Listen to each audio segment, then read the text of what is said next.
Então, estamos ao vivo? Estamos ao vivo! Ah, eu esqueci de falar que, na verdade, Ivan, a gente grava e publica na quinta-feira que vem às 8. Ah, boa, legal. Olha só, legal. Esqueci de avisar que o convidado que é gravado e depois publicado, né, Silvis? Mas você avisa sempre? Eu nunca vi você avisar. Ah, eu aviso, porque senão podem achar que tá ao vivo já. Ao vivo, é. É importante avisar. E, senhores, sejam bem-vindos a mais um episódio do podcast Moda Masculina. Pedro Noga aqui, como sempre, o meu querido sócio Thiago Sivers, galera do Tchê Podcast. E hoje, eu não tô exatamente no papel de entrevistador. Eu tô, claro, mas eu também tô no papel de fã. Porque é o seguinte, a galera tem... É muito comum a pessoa crescer e ser fã de um atleta, né? Quem gosta muito de futebol, não sei o quê. Mas eu cresci já sabendo que eu queria ser jornalista e eu sempre amei o universo da revista. Sempre amei, Silvis. Meu sonho era sempre trabalhar em revista e ter revista. Daí acabou indo, né, a comunicação muito pro digital, então a gente, moda masculina e lombre sempre foi uma coisa voltada pro digital, mas eu cresci vendo revista.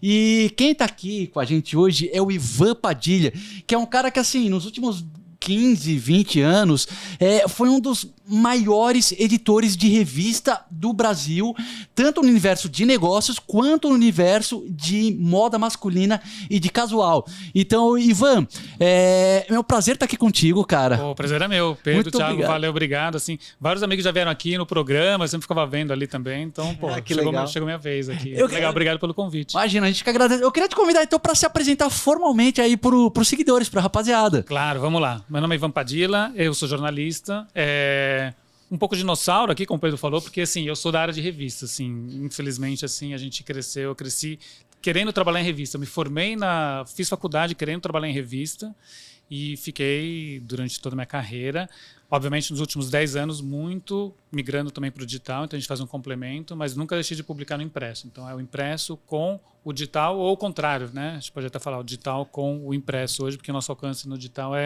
acaba sendo bem maior. Fala um pouquinho do que eu fiz? Pode contar um pouquinho, principalmente se você quiser contar um pouco da experiência, porque o Ivan, senhores, ele foi editor durante muitos anos da GQ, da VIP, então se você quiser contar um pouquinho aí sobre o resumê aí da carreira. Rapidinho aí para não encher ninguém ali também, mas, bom, eu comecei trabalhando em revista semanal, principalmente, trabalhei na Isto É, na Editora Abril, trabalhei na revista Época, com o pai do Pedro, inclusive, foi meu chefe lá. É mesmo? Sim, foi um tempo muito legal. Eu estava comentando agora, antes da gente começar, quando eu estava na Época, as coisas mais legais que eu fiz lá foi durante a gestão ali do Paulo. Que legal. Eu fui cobrir a Copa do Mundo da Alemanha, em 2006, e eu fui fazer uma entrevista com o Dalai Lama, em 2006 também. Que demais. Antes da visita, o Dalai Lama vinha para o Brasil, acho que era abril, maio, por aí e tal.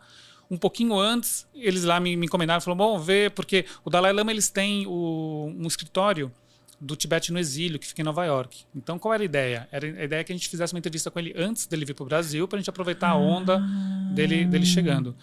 Então, eu entrei em contato com eles para ver se ele estaria em Nova York antes de vir para o Brasil. E, na verdade, eles falaram, eles não têm plano de estar em Nova York, mas a gente fica em Dharamsala, na Índia, no norte da Índia, a gente abre um horário para você entrevistar ele lá na Índia, se você quiser.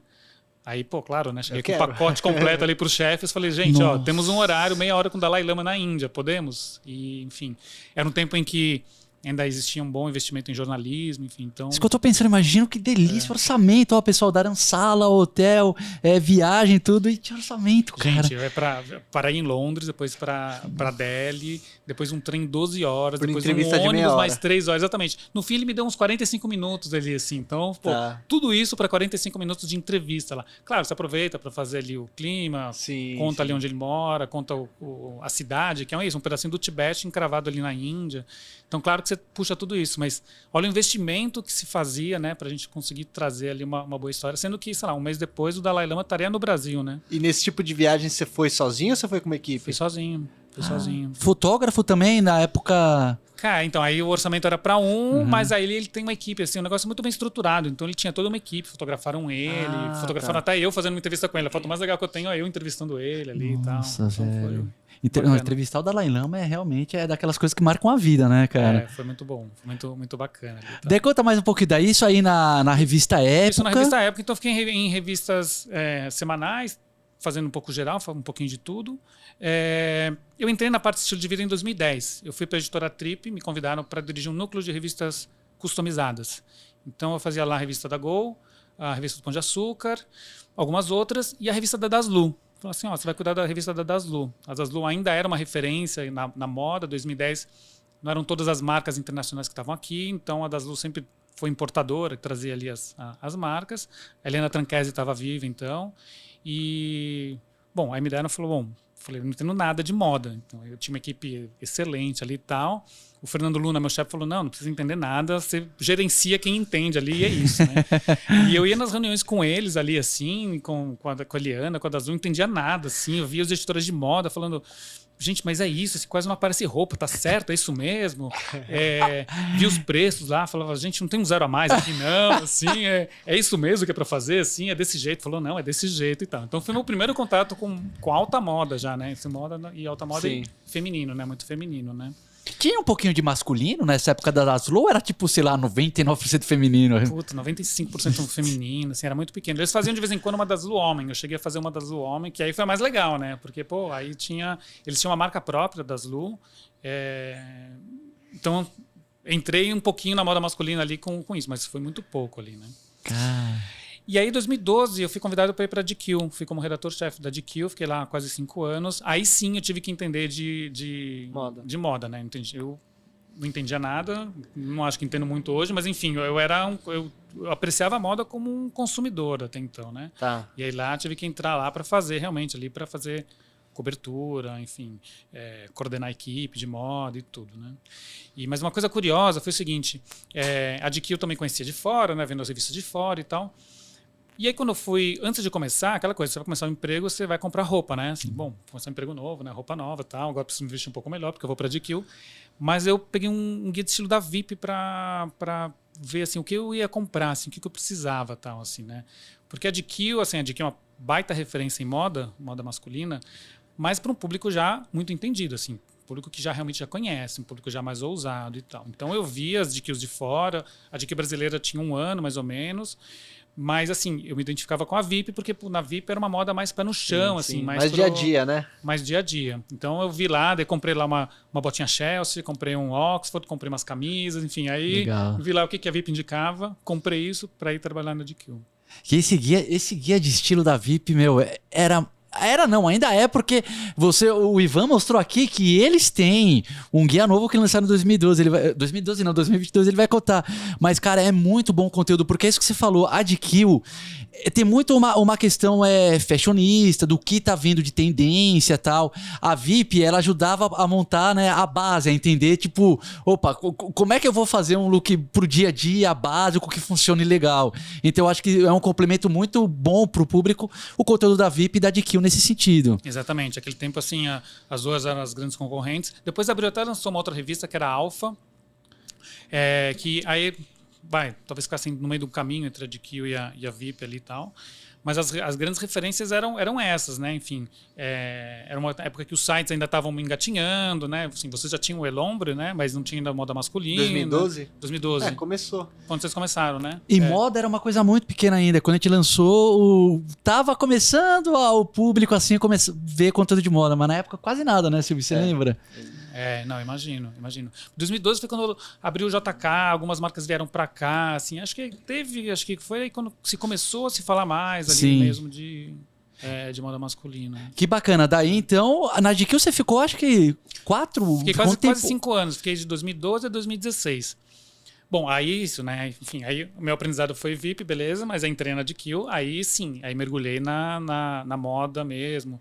A gente teve editores de moda excelentes. O Silvan é um que veio aqui já, foi convidado de vocês, foi durante um período. Tinha o Antônio Branco, que era um português, também ficou um período também aqui no Brasil. Silvan comentou sobre ele, falou que ele é um cara excelente. Excelente, assim, e o cara veio com muito olhar de fora, ele tinha morado em Nova York, enfim, era português, então ele trouxe muito o olhar pra gente aqui, né, para o Brasil foi muito legal. Mas aí foi o aprendizado. Aí eu fui para a Semana de Moda Masculina de Milão, fui 2 vezes. fui para Pitti Uomo, né? Que é a Pitti Uomo é a feira em Florença para o mercado, vamos dizer assim, né? Enfim, que lança tendências Sim. e tudo. Mas aí como é que começou a ser a sua relação com moda? Foi tipo forçosa por conta do trabalho e você acabou gostando ou sempre foi meio burocrática? Não, foi meio uma desculpa meio para eu poder entrar na moda, porque eu gostava de moda. Ah, você gostava já? Sempre gostei de moda, assim, meus amigos sempre, eu era sempre a vítima do bullying lá dos amigos, Sim. assim, o que você tá vestindo, não sei o quê. Mas trabalhava com outras coisas, trabalhava com, enfim, editoria de geral, de revista semanal, aquela coisa. E, pô, foi a desculpa perfeita para, né, mergulhar mais no assunto quando entrei na GQ. Sempre gostei mesmo, assim, e eu via moda, assim, não como aquela coisa fútil ali a roupinha que vai ficar melhor em mim, né? Mas é um comportamento, né? Assim, é um desdobramento da nossa cultura ali, né? É o nosso cartão de visita, enfim, mexe com muita coisa a moda, né? Então, eu sempre tive curiosidade de entrar um pouquinho mais a fundo ali. E quando eu fui para a GQ, não foi exatamente por isso, por causa da moda. Nem foi por isso que me chamaram, até porque eu não entendia nada de moda naquela época, mas foi assim, foi a desculpa perfeita para eu mergulhar um pouco mais nesse universo. É porque é uma coisa que às vezes quem não se interessa tanto por moda, às vezes tem a impressão que é uma coisa superficial, mas quando você começa a entrar nesse universo, com certeza não é, porque é isso que você falou, é cultura, é uma expressão pessoal do que você está usando, a história por trás das peças, por trás dos movimentos, é uma coisa muito rica e é comportamento. No final das contas, moda é tão comportamento quanto se a gente pegar música ou se a gente pegar cinema ou esporte. Então, e a história, né? Quando você vai entrando nas marcas, a Chanel, sabe? Teve as roupas da Chanel, Burberry, assim, todas elas ali foram lançando. O trench coat teve um porquê ali, sabe? Teve uma história com guerra. Então, é muito legal, assim. E fora que, assim, no fim das contas, é um setor da economia.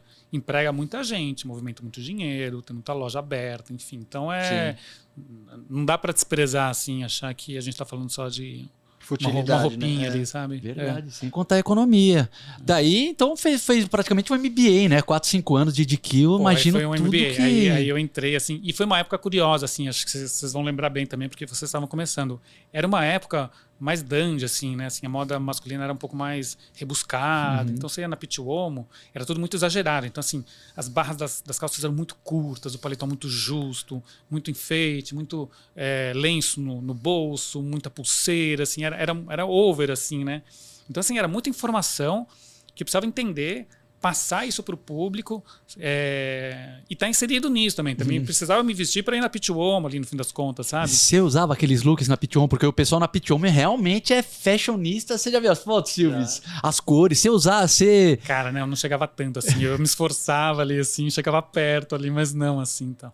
Eu lembro até que quando eu tava lá, assim, na Pitti Uomo que eu fui cobrir, teve uma grande polêmica, porque teve uma matéria de fora, não lembro onde saiu, falando dos peacocks, né, dos pavões, assim. Então, tô meio tirando um sarro dos homens que se enfeitavam demais para esse exagero, essa figura do homem italiano elevada ali, sabe, a potência ali. Então, assim, era uma época muito curiosa, assim, para a moda masculina, assim, né, ainda mais para começar. Mas era isso, assim, era uma época de muito exagero. Acho que hoje eu gosto muito mais, acho que para onde caminhou a moda masculina do que aquele tempo 2013, 14, 15, sabe? E como que você faz a filtragem do que você tem nas passarelas, que é super over, né? E acredito que até hoje em dia, que é menos, como você está falando, do que antigamente, mas ainda as passarelas é over, né? Traz ideias malucas ali que você não vai usar no dia a dia. Como é que você faz essa filtragem, ainda mais, né, chefiando ali uma revista que tem que passar isso pro público? A gente fazia e não fazia filtragem, porque assim, o que a gente fazia assim? Na GQ, por ser uma revista assim de moda, a gente até podia usar ensaios de fora, das GQs de fora, a gente procurava não usar, procurava fazer tudo até para trazer a roupa que realmente está na loja, o modelo com cara de brasileiro, sabe? Também, porque senão fica tão muito... A gente está falando de Marte, sabe? Parece que a gente está falando de outro... Muito importado, né? Exatamente, fica muito enlatado. Então a gente procurava fazer... Mas a gente tinha dois momentos isso na GQ, né? Um momento que era dos ensaios de moda, que aí, tendência na veia, e aí o Antônio, o Silvan deitavam e enrolavam, assim, traziam muita... realmente, assim, reproduziam assim, o que eles estavam vendo lá fora. As próprias marcas, quando da passarela para as lojas, ela já faz uma filtragem também, né? Assim, também o que você vê na passarela, depois o que você vê na loja, ali tem... Todo mundo precisa vender no fim das contas, né? Então já existe uma certa filtragem. A gente fazia isso também. Mas a parte de moda, dos editoriais de moda, eram bem ousados. O que a gente tinha era uma parte chamada manual, em que a gente tentava adaptar ali a moda para um homem real. Tentava fazer o que a VIP fazia ali. Uma coisa mais prática. Exatamente. Então, assim, de verdade, como é que você vai usar esse sapato aqui? Esse sapato é super ousado? Tá bom, então usa com jeans, uma camiseta para ficar uma coisa assim equilibrada. Ou esse paletó aqui não precisa ser tão curto. Enfim, daí a gente tentava ali trazer a moda, trazer uma informação de verdade, né? Porque senão... Não só inspiração, né? Uma coisa, faz assim. Porque assim, a gente não podia esquecer também, assim, a gente trabalha para o leitor, né? Assim, a gente tem que trazer informação para o leitor. É nosso principal acionista, shareholder, assim, é para ele que a gente trabalha. Então também não adianta levar uma coisa muito ousada que 5, 6 pessoas vão usar, que vai ter utilidade para muito pouca gente. Então, pensando que, a gente precisa também conversar com um homem com menos informação, como é que a gente adapta? Então, tinha esses dois momentos ali na GQ. Bacana. Daí, terminando, você ficou 4, 5 anos na GQ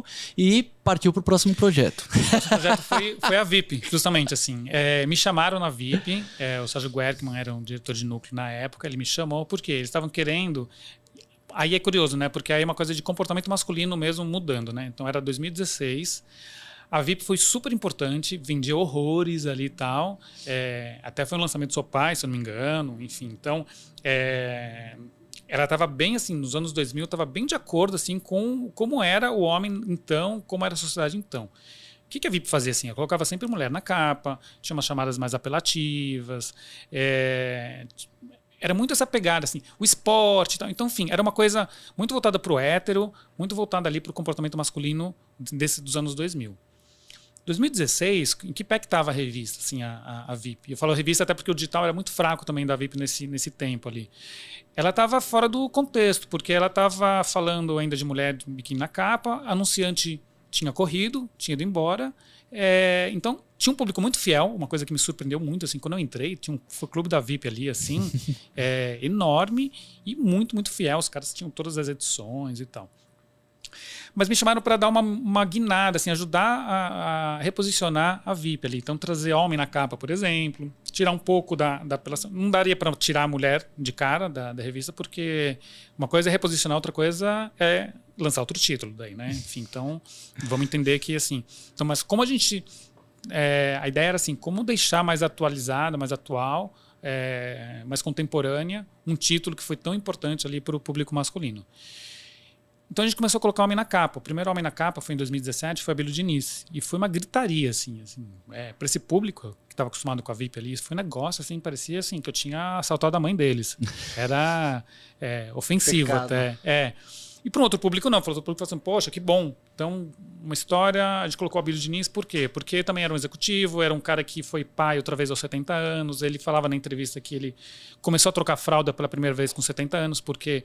os filhos do primeiro casamento, ele estava numa outra pegada, era uma outra época, ele não ajudava em casa, ele estava lá fazendo negócios, então, enfim. Então, o mundo era dividido em homens que iam caçar e as mulheres que estavam na caverna. Então, era um pouco... E ele falava, então, ele trazia muito de como ele virou pai outra vez e como ele exerceu melhor a paternidade no segundo casamento com os outros filhos e tal. Então, a gente achou que era um discurso muito coerente, é um cara bem sucedido, era um cara que vende, porque, enfim, é uma pessoa muito conhecida e tal. Então, ele foi a primeira capa masculina na VIP.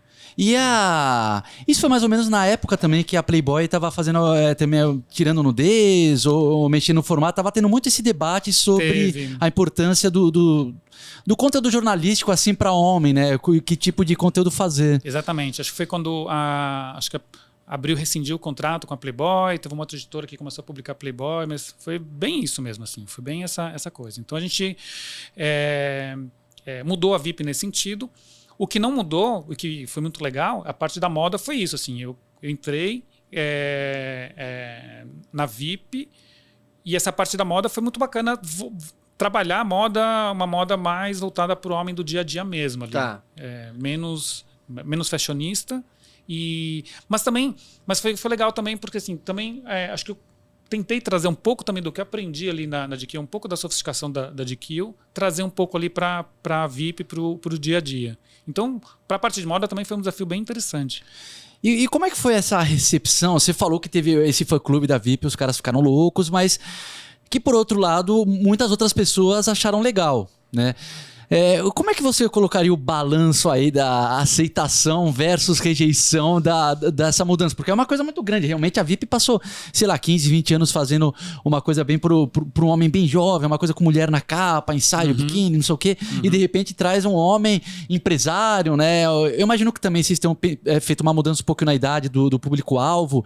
Como é que você coloca o balanço, tanto em termos de leitor quanto de anunciantes? Os anunciantes voltaram, assim, para essa nova proposta? Sim, foi interessante.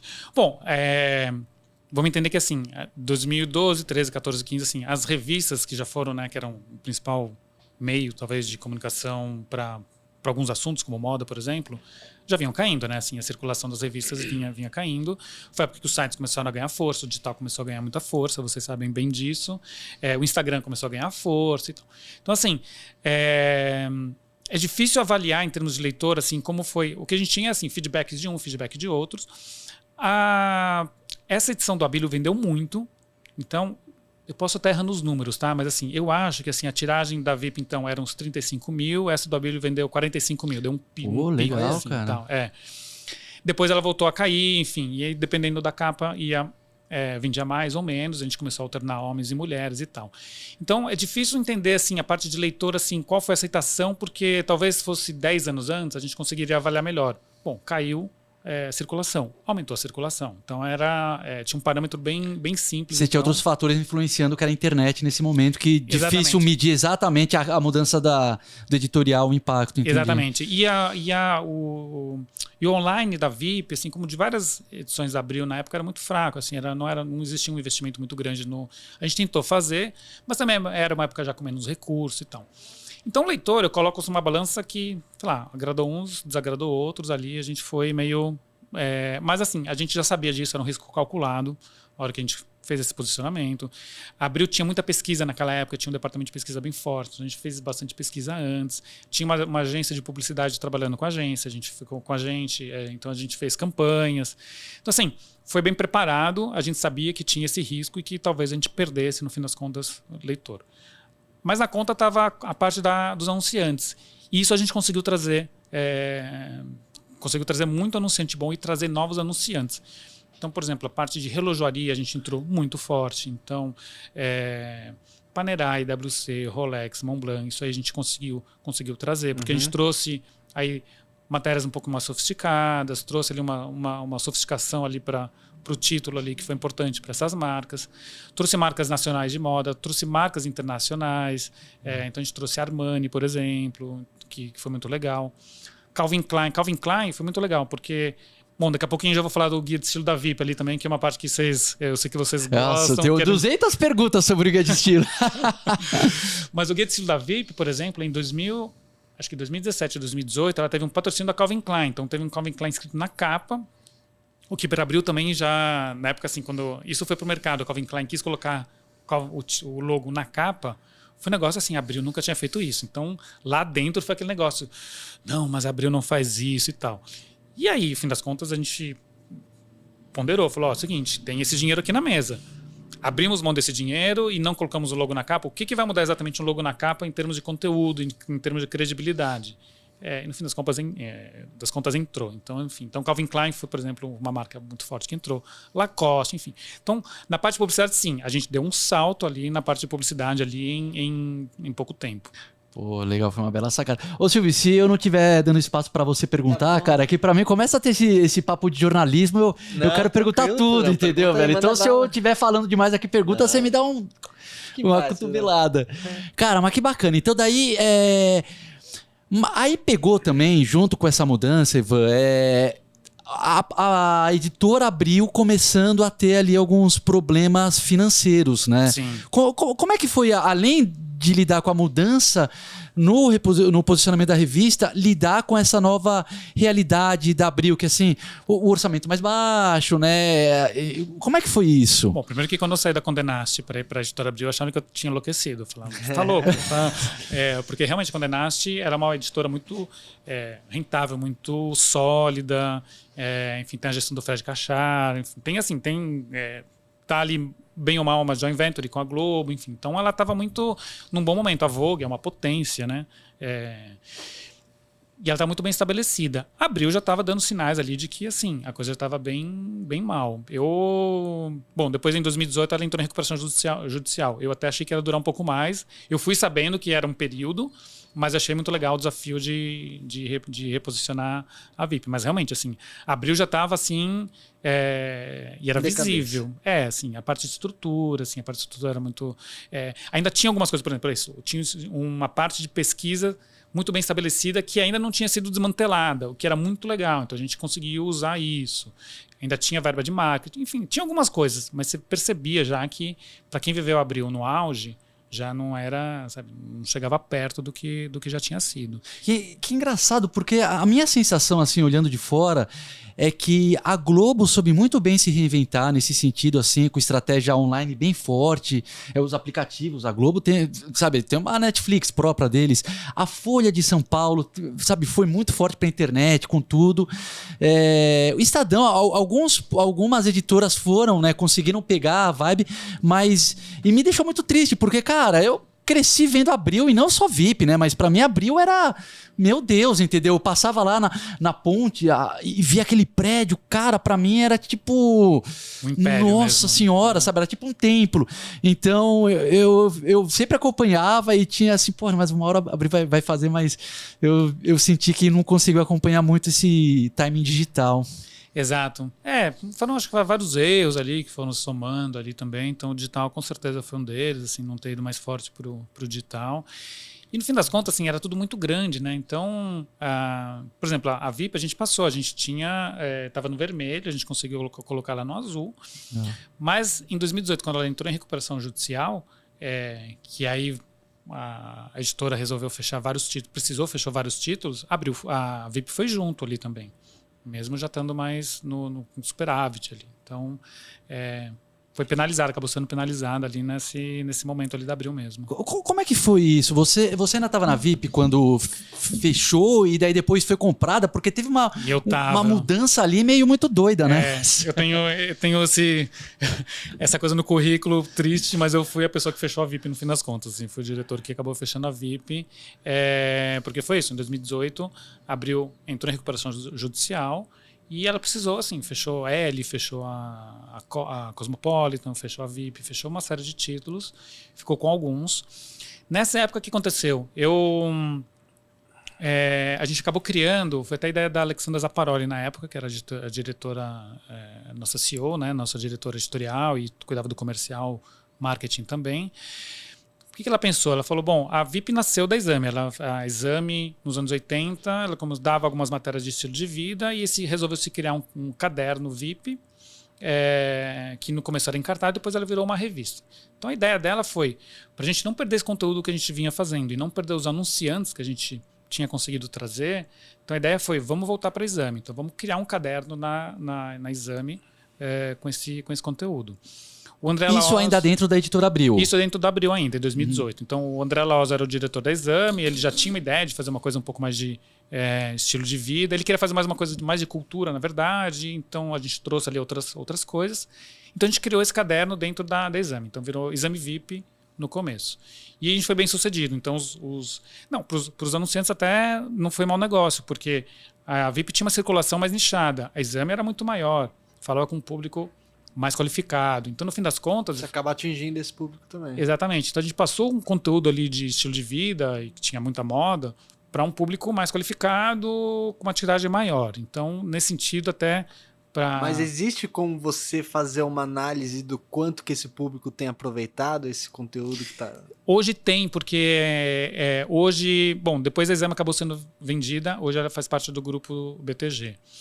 E hoje a gente tem o nosso digital é fortíssimo hoje. Que é assim, onde você a está gente- trabalhando hoje, né? Onde eu trabalho hoje. Eu trabalho hoje na Exame, faço a parte... A gente criou uma outra marca chamada Casual, porque a marca VIP não podia ir. A marca VIP pertencia a Abril.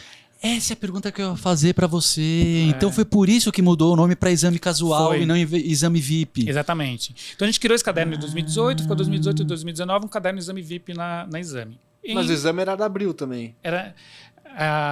sim, era E aí- da Abril. Mas aí vocês puderam usar o nome da exame. Por enquanto fora sempre da a gente estava dentro da... Não, a gente estava dentro da Abril por Ah, enquanto, isso dentro, né? tá. As Eu tava duas dentro eram da da Abril ainda, Não, sim, a Exame e a mas, VIP. por exemplo, você falou que depois você não podia usar o nome VIP. porque A hora era que ela da foi Abril. vendida. Não. É, porque a VIP pertence a Abril. Porque em 2020, a Exame foi vendida para o grupo BTG. Ah, tá.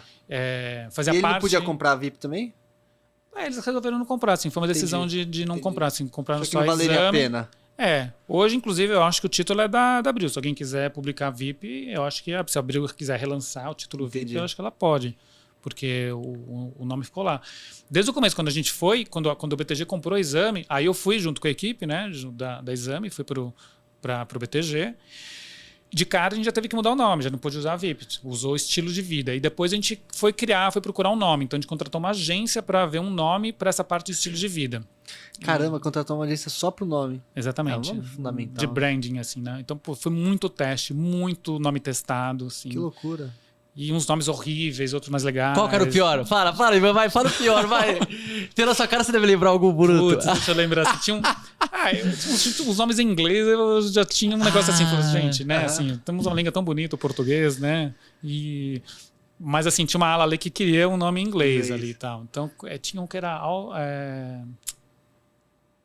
Puta, eu não vou lembrar. Não, não mas tem assim, problema. Depois, se você lembrar, você manda pra mim no WhatsApp e a gente coloca nos comentários aqui do Ô, Ivan, podcast. esse legal. processo de definição de nome que vocês contrataram uma empresa para isso, ele acontece só na mesa, em discussão, tipo em brainstorm, isso ou vai para pesquisa, vai consultar pessoas? Como é que funciona? A gente fez algumas pesquisas fora, mas pouco, assim, foi muito mais em processo interno mesmo, Tá. nosso, da diretoria, de análise, enfim, então a agência... Foi um processo super longo, assim, durou meses, assim, né? Então a gente acha Caraca, que o nome cara. pinta, né, assim, vamos dar esse nome aqui.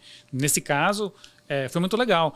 Depois a gente fez um brand book, assim, de como você vai aplicar esse nome, aplicação tanto tipográfica ali, Tá. tanto até assim, quais os territórios que a gente ocupou. Então foi toda uma definição ali de que assunto a gente ia cobrir, para quem, qual público-alvo. qual Foi além do nome, objetivo. então. Foi conceito, Foi né? conceito, foi conceito. Então, assim, Tá. queremos uma parte de estilo de vida na Exame.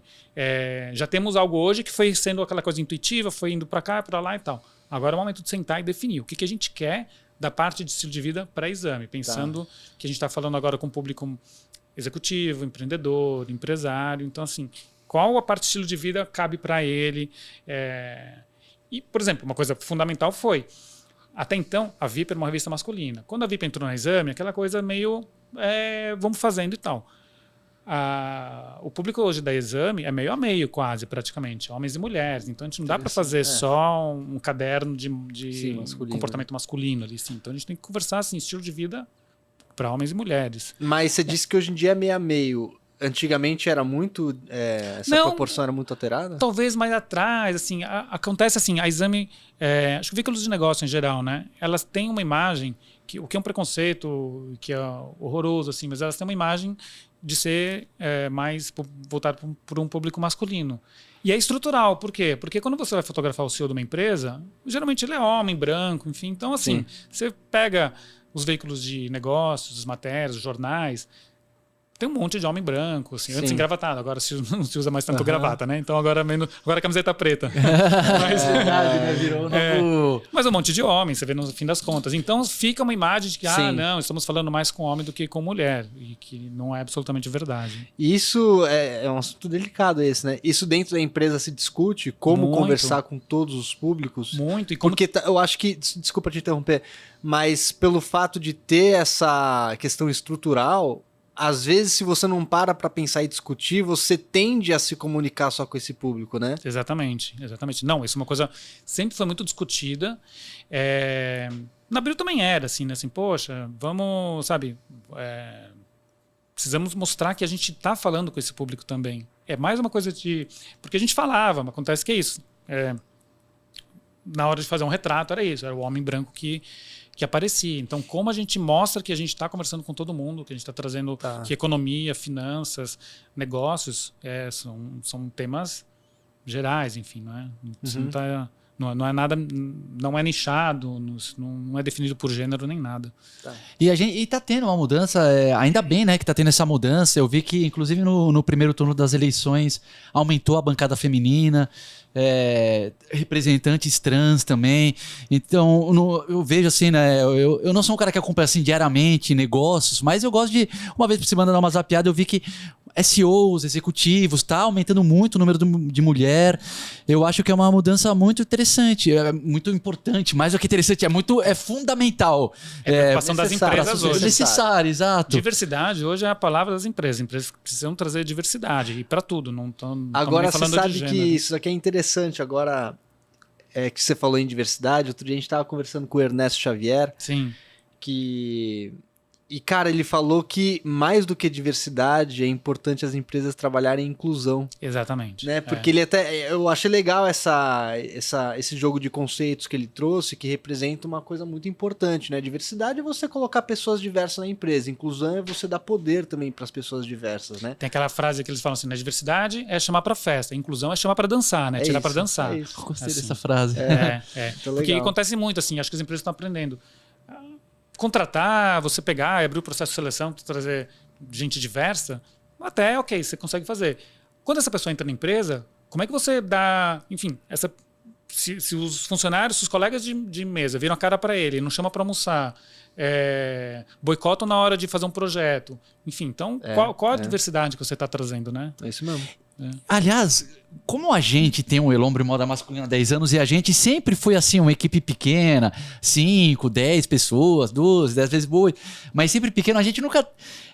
A empresa muito pequena nunca teve esse problema, né, Silvis? Mas você já trabalhou em empresas gigantes. Agora que você falou esse negócio de boicote, rola isso, cara, nessas editoras grandes, tipo de, sei lá, umas fofoca, umas panelas? Olha, não sei, assim... Todas as redações por onde eu passei sempre teve muita mulher. E na VIP, é curioso, a VIP tinha mais mulher assim do que homem. Ou se não era mais, era igual ali, sabe? Tinha a Claudinha era uma das editoras fantásticas, a Natália fazia o digital, a Marjorie, enfim, sempre teve muita mulher. A GQ também. A GQ também sempre procurou ter mulheres trazendo também. E o que é excelente ali, assim, na hora de discussão de uma pauta ali também, você tem uma baliza ali, sabe? Alguém para levantar a mão e falar, não é por aqui, é por ali. Uma das maiores transformações que a gente teve no Elombre, porque quando a gente lançou em 2012, ainda era uma vibe meio... que nem se falou nos 2000, da revista VIP, que nem os caras falam em inglês, Let's Mag, né? Uma coisa bem jovem, mulheres e tal.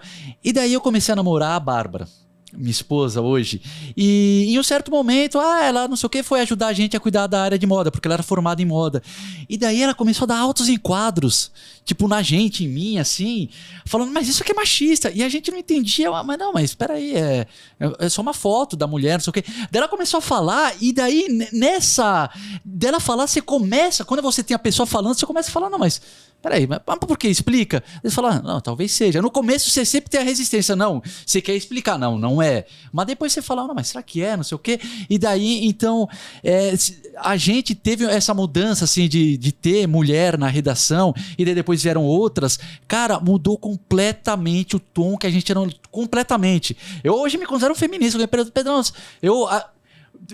feminista em construção, gosto de deixar claro, eu me esforço, porque não posso falar que eu sou um cara que entende tudo disso, às vezes as enteadas dos Sivers me corrigem quando eu falo alguma coisa errada, e eu adoro, então eu gosto de falar que eu sou feminista em construção, que assim, eu apoio e quero aprender. Isso só aconteceu com convivência com mulheres para entender essas questões. Na VIP ali, o guia de estilo que vocês tanto acompanharam, os últimos, quem fez foi a Gabi Comis, nossa editora de moda, fantástica ali e tal. Então, é isso, entendi tudo de moda masculina e ainda com o olhar feminino ali para trazer, para escolher um modelo, escolher uma locação. Então, é importante porque traz a bagagem do conhecimento da moda feminina também, né? Também. Que elas são muito mais avançadas nesse sentido, né? Várias revistas, vários sites, vários blogs. Por isso, elas não precisam de um guia de estilo, assim. Elas sabem, assim. As revistas já são para assim, mas não precisa alguém pegar e falar assim, olha, a meia combina com a calça com o sapato, sabe? Não é? A gente precisa disso, né? A gente precisa que alguém pegue a gente pela mão ali. Né? Vamos aproveitar para falar desse guia de estilo, então. Que, mano, eu não acredito, cara. Tô tão feliz. E aí o que a gente fez foi... Exatamente, a gente relançou o guia de estilo. Ele saiu até 2019 pela editora Abril, na VIP. Quando a gente foi para exame, a gente teve que refazer um monte de coisa, para começar pelo nome, né? Então, primeiro, 2020 foi o primeiro ano da exame dentro do BTG, a gente criou o nome, criou o conceito, criou uma série de coisas. Projetos, enfim, a gente estruturou um monte de coisa. Esse ano a gente resolveu relançar o guia de estilo. Com uma curiosidade, assim, a gente chamou esse guia de o não guia de estilo da Casual Exame. Interessante. Assim. Por quê? Acho que, bom, vocês acompanham muito bem ali, vocês sabem muito bem. A moda masculina também mudou bastante nesses últimos anos, né? Então, primeiro, essa casualização, né, da moda, que já vinha acontecendo, a pandemia acelerou, então você usar roupas cada vez prezando conforto. Sim. Nessa época que eu falei lá da Pitch Homo, 2014, 2015, parecia que você estava vestindo uma armadura, né? Assim, tudo muito apertado, tudo muito sequeiro. Você não conseguia nem sentar com medo de rasgar a calça. Assim. Então era uma coisa, assim, hoje é impensável. Então a coisa já foi mudando, né? A moda masculina já foi mudando esses últimos anos, como vocês sabem bem. E esse ano a gente falou assim, bom, um guia de estilo, cabe ainda assim a gente falar assim, olha, é assim que você tem que se vestir, isso é certo, isso é errado. A gente falou, bom, acho que não, porque a gente precisa, na verdade, colocar algumas balizas do que é o convencional, e aí o homem tira a conclusão de, bom, se eu quero seguir isso ou se eu quero ousar. Mas é aquela coisa, a gente compara com música, eu não sou músico, né? Mas assim, eu gosto de usar essa comparação, né? Quando você sabe bem a base, depois você improvisa em cima, né? Mas você precisa saber tocar, né? Tem as fundações ali, né? Pra você depois se... Vocês são músicos, né? Vocês tocam, né? A gente toca um pouquinho, Então vocês, bom, vocês vão conseguir fazer essa analogia bem melhor do que eu ali e tal. Cara, mas... Nossa, mas achei muito interessante, assim, porque quando você pega uma marca que tem uma história tão grande no universo da moda, né? Que é a VIP, e conceitua isso formalmente, tipo, a gente não quer impor regras, cara, isso é um peso muito grande no universo da moda masculina. Porque os guias antigamente, e aqui acho que não cabe a gente ficar pensando se é certo ou errado, era como funcionava. Exatamente. Os guias antigamente, eles eram bem rígidos, né? Tinha um guia da Esquire lá, que o Pedro tinha, que eu dei uma lida também, cara, super rígido. Tipo, não... O Black não, Book não, ali sim. Era derivado do Black Book, uma edição que eles fizeram para português em 2012. Legal. Do guia de estilo da Esquire, mais inspirado no Black Book. É um livro divertido, assim, você vê que tem um toque de humor, assim, mas eles eram bem claros, sabe? Não, sim. E hoje, quando você lê, isso soa até estranho, né? Tipo, pô, não precisa ser tão inflexível assim. Então, vocês trazerem isso... Olha o Richard aí. Richard tá devendo uma participação aqui, o Richard, pra gente. Pô, ele vai brilhar aqui. Então, vocês trazerem isso de uma forma institucionalizada, num não guia de estilo, putz, eu acho fenomenal. E é o espírito do tempo, né? Que o seu pai gostava tanto de falar, inclusive. Exato. É o espírito do tempo, né? Você falar em um não guia, assim. Mas o que só pra finalizar, o não guia não significa... Porque às vezes as pessoas acham que quando você cria um não guia, tudo pode. E não é... Tipo, tudo pode, mas não significa que você não possa dar orientações. Exatamente. E a pessoa, a partir disso, tomar a decisão do que ela quer. Foi bem o que a gente quis fazer. Muito interessante. Foi isso. Então, assim, a convenção a meia combina com a calça, não sei o que. Tá, beleza, tá bom. Quer colocar uma meia colorida? Coloca uma meia colorida. Não meia, assim, o que mais se usa é não meia, assim, não usar meia. Então, aí a partir daí você cria, né? Você cria. Então, assim, o que está se vestindo hoje? O que as pessoas, o que as marcas estão lançando hoje nas passarelas? Tem uma coisa assim, assado, tem uma coisa militar, tal. Ok, quer usar? Usa, não quer usar? Fica à vontade, assim. Mas é para você ter como base ali o que está acontecendo. Muito bom. O Sivers, ele tá falando dos guias, mas ele se esqueceu que a gente também, acho que por volta de 2016, a gente fez um e-book, um guia, que era 25 erros de estilo. Uma coisa bem engessada. Por exemplo, não use meia branca com calça jeans. Não sei o que, coisas que hoje você olha e fala assim, mas não é que não usa, né? A gente até tirou do ar, eu penso em relançar, trazendo mais contextualização, porque, peraí, não. Se você quiser usar como uma referência nos 90, um sneaker, você pode fazer. Então, eu acho que essa é uma boa definição que você falou, você trazer as balizas para o cara pensar e ver o que faz sentido para ele. Porque eu acho que o erro, na verdade, existe quando o cara usa as peças sem ter um plano, sem planejar, tipo, aleatoriamente. Mas se o cara tá quebrando, entre aspas, uma regra conscientemente, o cara pode quebrar o que ele quiser. Se já estava o Brad Pitt aí de saia. Aliás, um puta look, velho. Era uma saia meio marrom, com blazer marrom. Puta look. É que eu acho, como você disse, né, Ivan?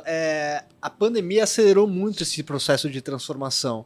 Porque quando a gente começou a falar de moda, na verdade, desde o começo tinha editoria de moda no Elombre, mas era fraca, assim, né, Pedrão? E aí depois, com o tempo que ela foi ganhando espaço que as pessoas pediam. Engraçado, né? As pessoas sempre pediram por moda masculina, né? De informação. Não foi a gente que decidiu fazer a moda masculina o carro-chefe da empresa, as pessoas pediram, né?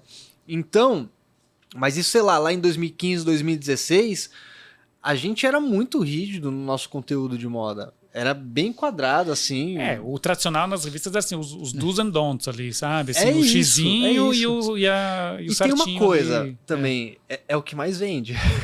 É o que mais vende. Como chamada, assim, pô. Como chamada. Você faz um SEO vídeo, 3 erros, todo né? mundo vai clicar. Exatamente, Agora você falar 3 coisas que eu sugiro que você vista, que pode ser que dê certo. Aí, pô, ninguém mais clica. Não tem nada que bomba mais no TikTok do que um vídeo, não use a peça assim, TikTok, cara. YouTube, rede social, revista, é o que vende, é o que chama a atenção, né? Mas é uma coisa que tem que ter cuidado, né? Porque eu acho que também com essa coisa de... as redes sociais, elas têm um lado, maravilhoso, muito bom, se traz voz para muitas pessoas. Mas, ao mesmo tempo, de um ponto de vista de jornalismo... Quando a pessoa tem, assim, alguma... Ou pelo menos comunicação, que a pessoa tem uma certa familiaridade ou experiência, ela é mais cuidadosa em como coloca os negócios. Às vezes, na rede social, a pessoa coloca de maneiras que são muito, às vezes, agressivas, sabe? Eu já vi muito conteúdo, assim, que é agressivo. Então... eu acho que é uma discussão importante os criadores de conteúdo terem, assim, tipo, opa, beleza, mas como é que a gente vai passar uma mensagem sem, sabe, ser grosseiro com um público ali que se identifica com aquilo? Também. Então, eu acho que é uma discussão muito importante. Exatamente. Até uma questão de educação hoje, né? Exato. Como a gente aborda as pessoas, a gente fala use, não use, né? Sim, sim. Cara, esses dias eu fiquei indignado que um cara ali veio comentar num grupo do WhatsApp que eu tinha, eu saí desse grupo criticando jornalistas. Mandou um negócio de jornalistas mentindo desde não sei quando. Sabe, criou um negócio que às vezes o pessoal acredita numa corrente do WhatsApp mais do que numa matéria jornalística. O cara fez uma apuração, que não sei o quê. Como é que você analisa esse momento assim em relação ao jornalismo? Você que pegou as duas fases, né? Sim. O jornalismo ali como, aquele símbolo da editora Abril, não sei o quê. E hoje que o pessoal gosta de descredibilizar o jornalismo. Acho que nisso a pandemia ajudou um pouco, porque foi o seguinte, a gente viu bem isso ali na Exame. A Exame, engraçado, né? Porque assim, Abril nunca foi muito para o caminho digital, mas a Exame sempre teve uma audiência muito boa, quer dizer, sempre, né? Desde que eu estive lá, a partir de 2018, assim, a audiência do Exame sempre foi muito alta.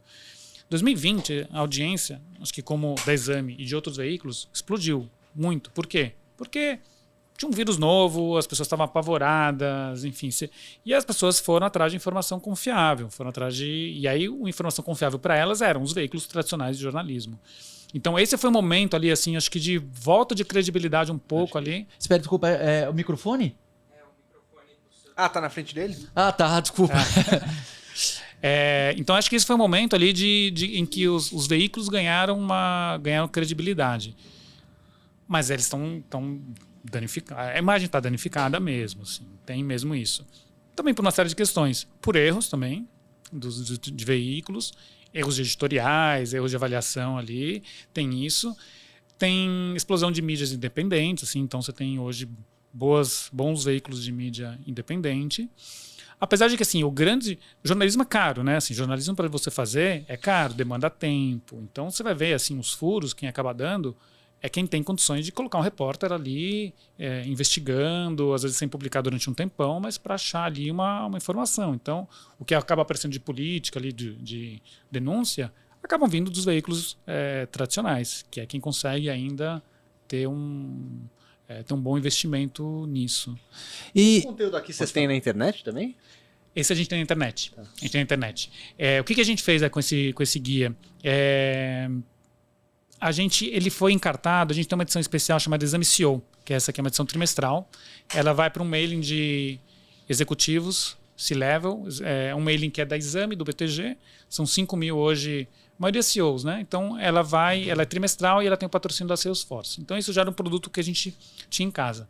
Quando a gente quis lançar o guia, a gente pensou, bom, o que a gente faz? A gente joga para o Brasil inteiro, coloca nas bancas, mas a distribuição hoje do impresso ali está com seus problemas. Então a gente decidiu, falou, bom, vamos encartar, a gente vai fazer uma edição digital, então qualquer um vai poder ter acesso, mas o guia em si, que é uma coisa mais premium, uma coisa quase um presente, a gente vai encartar e a gente vai colocar para esse mailing que recebe essa edição.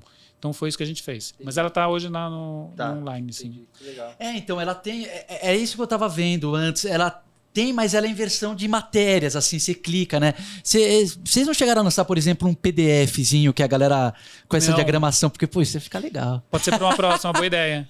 A gente perde, né? A coisa da ilustração, isso a gente acaba perdendo. Cara, eu adoro, sabe, cara? Mas eu não sei se dúvida. Também é saudosismo meu, porque eu cresci vendo revista, se o pessoal mais jovem... Aliás, deixa no comentário aí se vocês gostam de ter esse PDF, mas eu gosto de...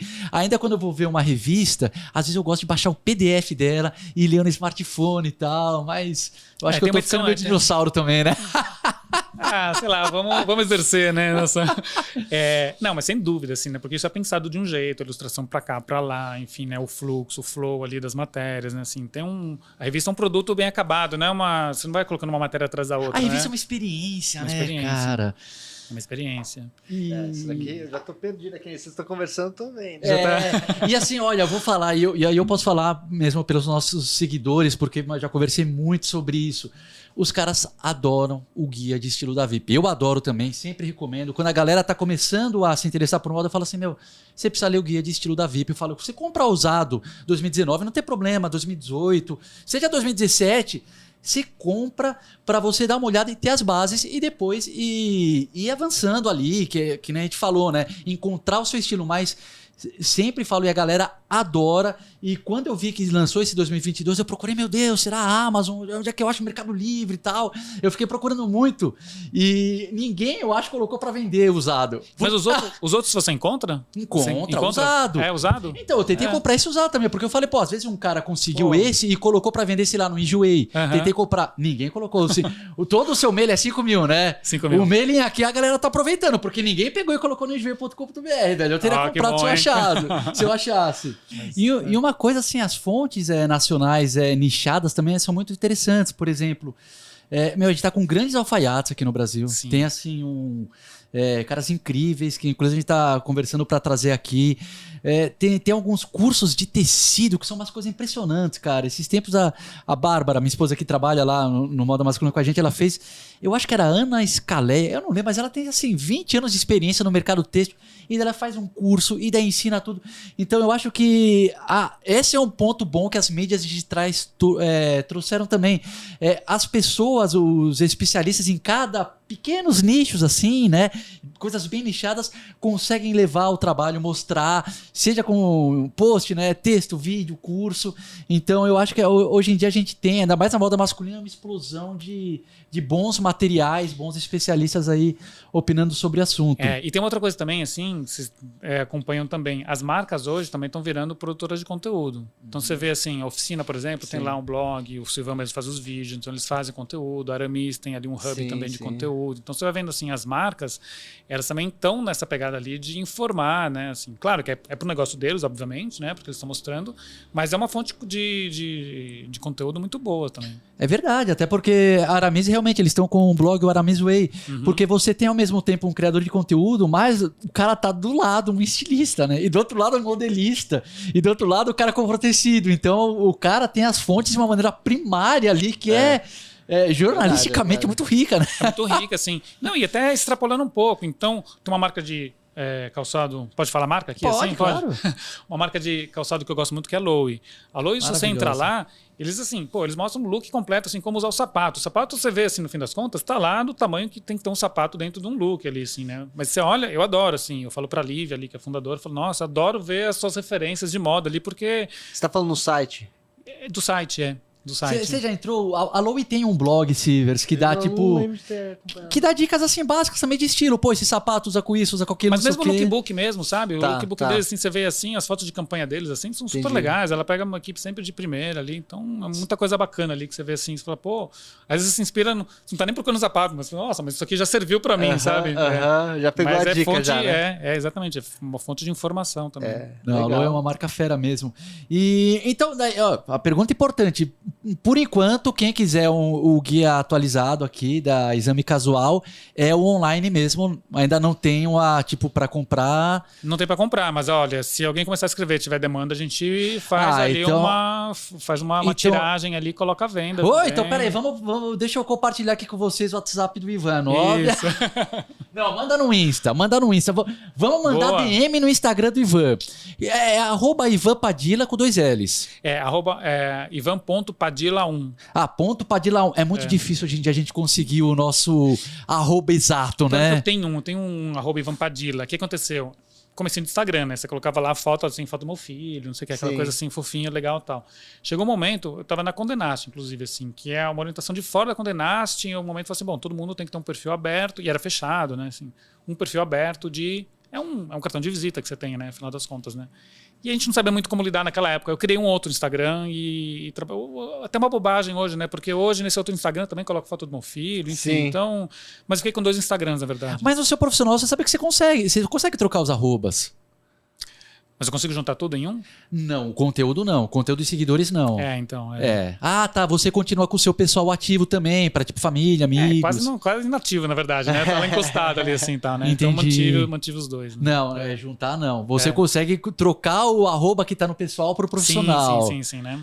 Alô, Instagram, né? Vamos, né? Cara, velho. Vamos juntar. É impressionante. Ó, eu não sou de criticar aqui, mas, velho, mas essa eu preciso falar, cara. O suporte do Facebook e do Instagram, olha, deixa a desejar, cara. A galera do YouTube é solícita, a galera do TikTok é solícita. Acho que o Twitter ainda não mexe muito mais assim, mas o Instagram é muito difícil falar com os caras. Então, às vezes tem um arroba que, assim, um cara criou tipo, em 2015... Nunca postou uma foto, não é atualizado nada, e você não consegue aquele arroba porque um cara cadastrou 200 anos atrás. E eles, em vez de tipo, putz, beleza, depois de um ano inativo a gente libera. Não, cara, fica tudo parado.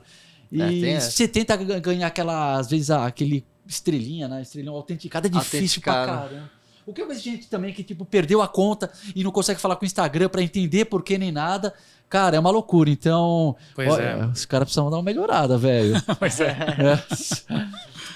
Então, lembrando, galera, DM, vai lá, Ivan Padilha, vamos ficar em cima dele. É Padilha. Padilha, verdade, desculpa, eu dei uma spam. Padilha seria se fosse espanhol, né? É espanhol, né? Meu pai e minha mãe são espanhóis, assim. Eu Padilha, mas aí é aquele som que não é Padilha, você vai, né? Enfim, Padilha, né? Padilha é mais fácil, portuguesa. ou Padilha, né? Aquela coisa, enfim. Mas de qualquer jeito serve ali. De qualquer jeito, serve, vamos então. mandar as DMs lá para eles lançarem uma versão aqui física à venda.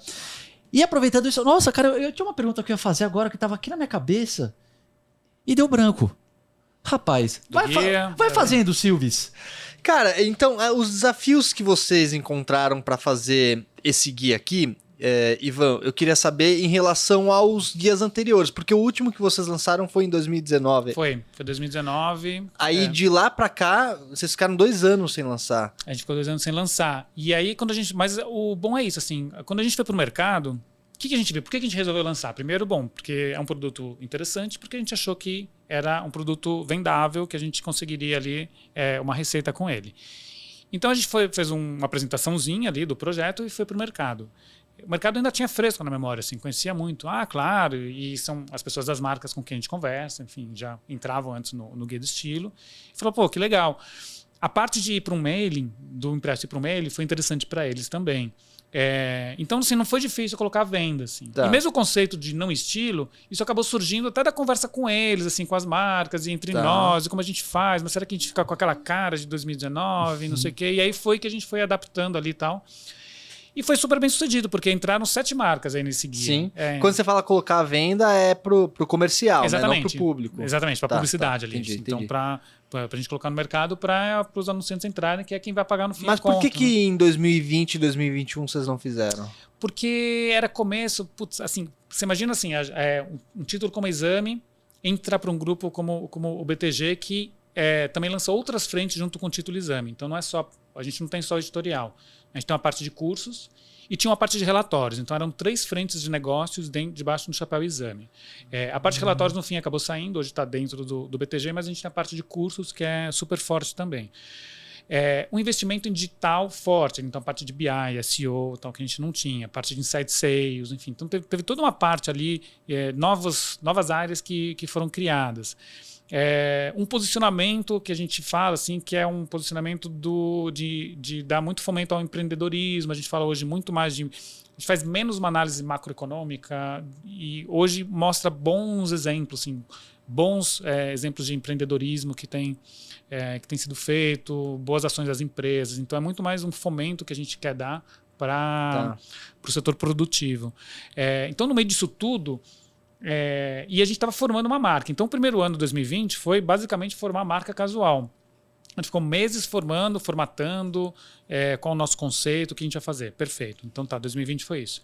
2021 foi muito de consolidar, de fazer ali porque a Casual Moda é um dos pilares ali da Casual. Tá. Então, e a Casual, né, para quem não pegou, é a VIP que está dentro da, né? Exatamente. Não, e além disso, além da moda ser um dos pilares, a moda masculina é um dos pilares dentro desses pilares, porque a Exame, que nem você falou, né, é um público que já aborda o feminino e o masculino, né, então... então a moda ali na Casual tem o feminino também. Tem, a gente dá menos porque mulher não precisa tanto da nossa informação ali como a gente acha que o homem precisa. Tanto que é um guia masculino, né, um guia de moda masculina. Esse sim, né? Mas não tem, se você vê no mercado, você não tem um benchmark, assim, você não tem um guia de moda feminina. Você tem a Vogue, que é a bíblia da moda. Você tem outras revistas, Bazar, enfim, Marie Claire e tal. E as mulheres, culturalmente, elas vão acompanhando moda, né? E o homem que é aquela coisa, né? Mudou de emprego, precisa, agora como eu me visto, vamos atrás de informação, né? Então a gente fez isso, assim, não impede a gente fazer um guia de moda masculino, apesar de a gente tratar de homens e mulheres ali na... entendi. Então foi isso. Então por isso que a gente ficou também esse período ali que a gente acabou não lançando. Então a gente lançou esse ano, super bem sucedido, já está no pipeline ali pro ano que vem, a gente vai ter. Demais. Então já vamos falar de ano que vem. O que tem de projeto aí? Porque eu reparei que a Exame, ela realmente começou a abrir um monte de frente, né? E um monte de títulos, por exemplo, esse CEO, coisa de quem trabalha com internet, que ele vai falar SEO, né? CEO. Você tá 100% focado na editoria do Casual ou você tá envolvido aí em outros projetos que a gente, ou que estejam rolando, ou que vão ter? Porque eu vi no seu Insta, já puxando aqui, uma coisa que eu achei super legal, deixa eu só puxar porque eu tirei um print screen, um grupo que vocês fizeram. De CMOs, é isso? De CMOs. Então eu queria saber o que você tem feito, assim, ou se você tá focado no Casual, ou se você tá em outros também... Não, estamos rodando os pratinhos ali, né? Então, assim, a gente tem a Casual, fica comigo, eu tenho uma equipe, uma equipe muito boa, enfim, então a gente está tocando ali 100% Casual, e a gente entra, a Casual, assim, diferente de outras editorias, a gente consegue criar projetos com marcas com uma facilidade maior. Então, por exemplo, esse ano a gente fez um projeto com a Ferragamo, a gente fez uma ação de Dia dos Pais com a Ferragamo, a gente fez uma ação também...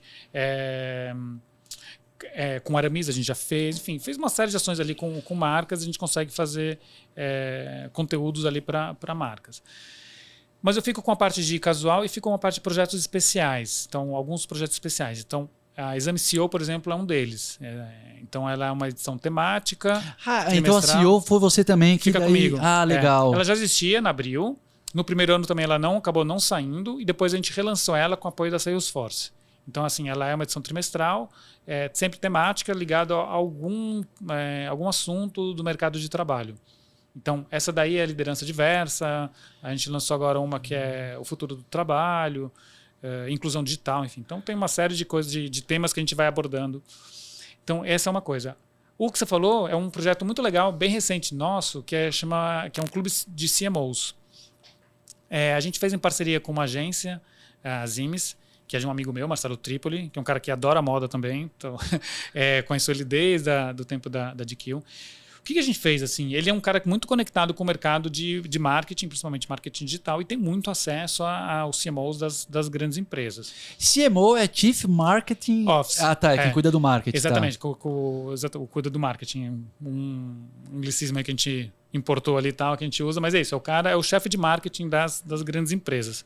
Porque o marketing mudou muito também, né? Assim, pensando, o digital fez o marketing mudar demais. Sim. Mas todas essas questões que a gente falou agora, que a gente deu uma passada, diversidade, enfim, os temas hoje atuais, enfim, como uma marca se posiciona hoje, o tempo de resposta de uma marca em uma crise, enfim. Então, assim, mudou demais. Então, o que a gente fez? Fez um clube, a gente criou uma comunidade de CMOs. O Marcelo Tripoli tinha todos esses contatos, a gente tem alguns também, mas ele está muito dentro desse meio.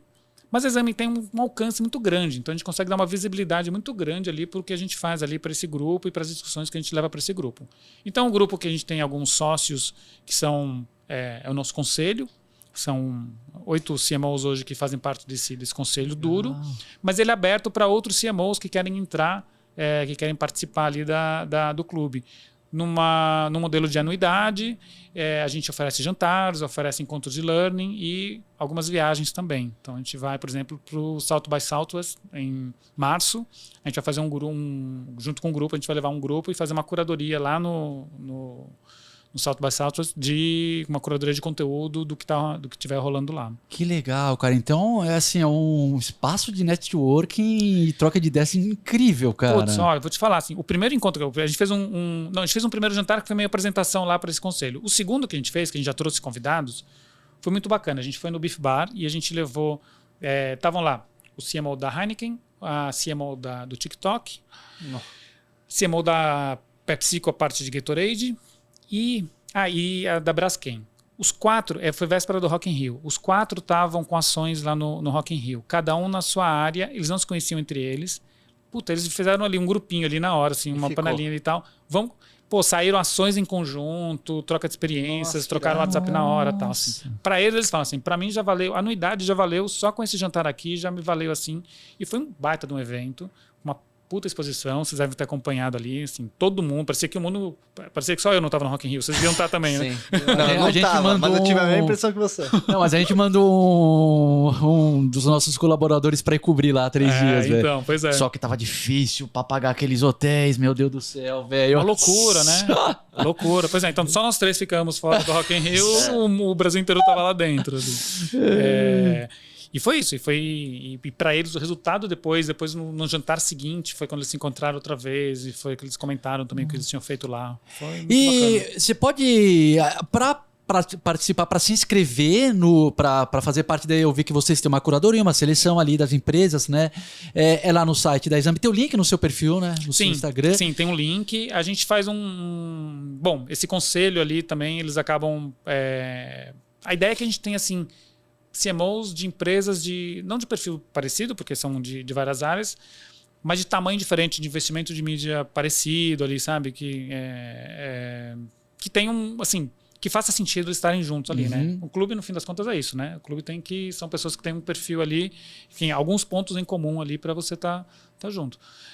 Então é isso que a gente procura fazer. Então esse conselho acaba me avaliando as pessoas interessadas em entrar, pelo tamanho da empresa, pelo investimento, pelo tipo de investimento em mídia que eles fazem, não só o valor. Mas a ideia é essa, assim, a ideia é que a gente vá crescendo e que a gente faça um grupo grande ali.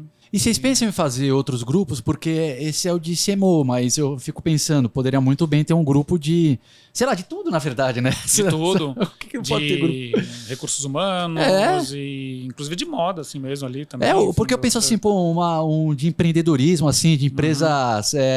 A nossa, que nem eu falei, a gente fica ali na faixa mais ou menos de 10 colaboradores. Pô, você ter contato com outros caras ali que estão com os mesmos desafios. Pô, a gente tá com 10, querendo ir pra 15, entendeu? Como é que vocês têm feito? Buscar investimento aqui, buscar ali.